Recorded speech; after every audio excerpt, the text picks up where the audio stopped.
പേരെന്താ മാമിന്റെ? സുജ. കൊട്ടാരക്കര എന്നാണ് വരുന്നല്ലേ? അപ്പോ നമ്മുടെ വീഡിയോസ് ഒക്കെ കാണാറുണ്ടോ?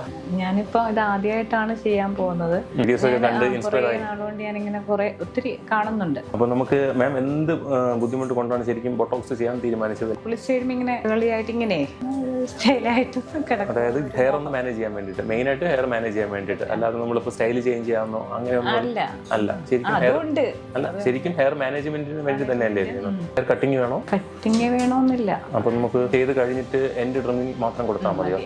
ഈ അൺഈവൻ അല്ലാത്തത് ഈവൻ ആക്കിയാൽ മാത്രം മതിയല്ലോ, വേറെ കട്ടിങ് ആയിട്ടൊന്നും കൊടുക്കുന്നില്ല.